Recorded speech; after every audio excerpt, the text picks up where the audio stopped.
बरं आहेत ना?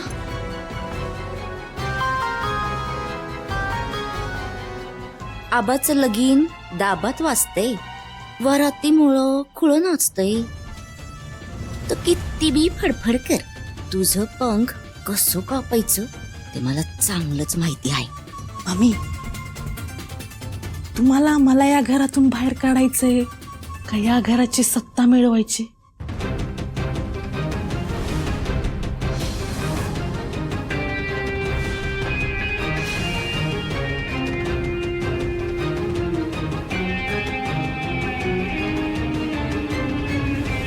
कार्यक्रम उत्तमच होणार, खात्री आहे मला. हा, माझ्या शुभेच्छा आहेतच. ठेवू मग. हा उर्वशी, आता ही कुठं गेली? नक्की काय म्हणायचंय तुला? ते बी चांगलंच कळलंय तुम्हाला. निघाला होतात ना बॉलिंग टाकून माझी विकेट घ्यायला, पण तुमचाच घेतलाय मी कॅच.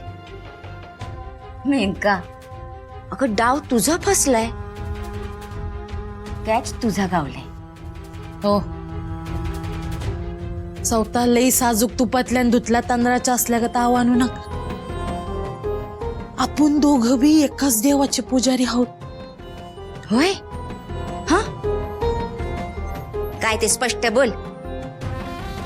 आग लावली कवटीला आणि शेरभर तेल दिवटीला असं नको.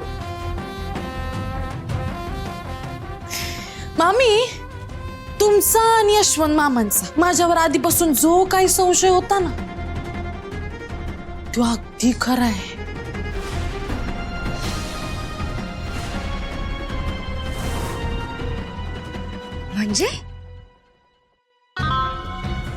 म्हणजे या घरात येण्याचा माझा हेतू फक्त माझ्या भावाचा सूड घेणं हाच होता.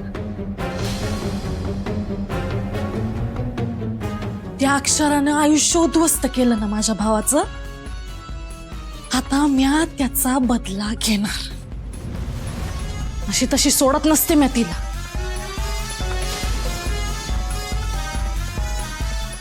हे मी आधीच ओळखलं होतं.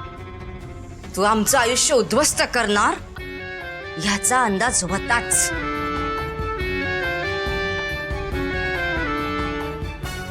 माझ्या नवऱ्याला बिझनेस पासून दूर केलंस. तुझ्या खोट्या चांगुलपणामुळं समध्यांसमोर आम्हाला खोटं ठरवलंस. खरंय, अगदी खरंय. पण हे सारं कशासाठी केलं? ए बास, काय बी बोलू नकोस. तुझ्या सोजवळपणाचा खेळ आता खल्लास.